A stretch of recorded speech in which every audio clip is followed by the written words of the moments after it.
आप इसमें अगर n का अगर वैल्यू की अगर बात करेंगे आवेश का क्वांटिमीकरण में n का मान 1 भी हो सकता है, 2 भी हो सकता है, 3 भी हो सकता है, 4 भी हो सकता है, चलते चले जाएगा, है ना, पूर्ण गुणज होगा आपका, है ना, और वही वैल्यू आपका माइनस में भी हो सकता है।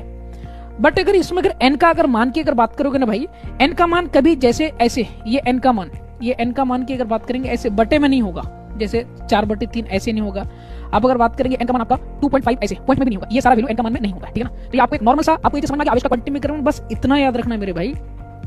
आवेश का क्वांटिमीकरण को हम लोग इंग्लिश में क्या बोलते हैं, आपका क्वांटाइजेशन ऑफ चार्ज।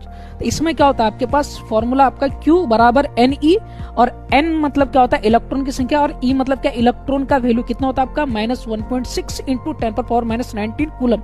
आप अगर बात करेंगे Q क्या हो जाता है आपके पास चार्ज, तो यहाँ से आपको निकालना पड़ेगा N का वैल्यू। तो N का मान कैसे निकालेंगे, आपका N बराबर है ना Q बराबर NE, इसको इस पर लेकर के आ गए, N का मान निकालेंगे तो N बराबर क्या हो जाएगा आपका Q/E।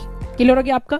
तो यहीं से आपके पास एक ऑब्जेक्टिव आता है आपका, ये बोला आवेश का सूत्र है, ठीक है ना, आवेश का सूत्र है, ठीक है ना। तो अब इसका तो जवाब दे दिए होंगे अब तक आप लोग, है ना। यहाँ सॉरी ये वाला क्वेश्चन में ये आपके पास था क्या, क्वेश्चन नंबर 2, ठीक है ना। तो बताइए इसका आप लोग ना जवाब दीजिए।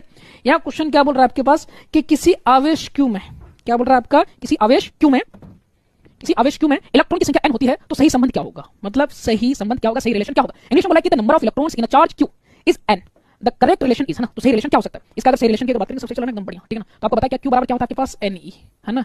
तो कहीं पे है आपके पास ऐसा Q बराबर Ne, अब बताइए n का मान यहाँ से निकालेंगे Q बराबर Ne अगर होता तो इसके संबंध में ये भी सही होता, बट यहाँ से आप अगर Ne लेके आएंगे बराबर इस पर वाले को, तो बराबर इस पर वाला उस पर चले जाएगा आपका। तो यहाँ से अगर आप n का वैल्यू अगर निकालेंगे मेरे भाई, तो Q बराबर कितना हो जाएगा, n बराबर कितना हो जाएगा आपका Q/E, ठीक है ना।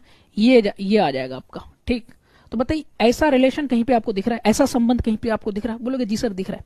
n बराबर, है ना, n बराबर Q/E आपका ऑप्शन नंबर सी में दिख रहा है। तो यही कारण है मेरे भाई, ये वाले क्वेश्चन का सही आंसर कितना हो जाएगा आपका, ऑप्शन नंबर सी। क्या हो जाएगा आपका, इसका राइट आंसर कितना हो जाएगा आपका, ऑप्शन नंबर सी।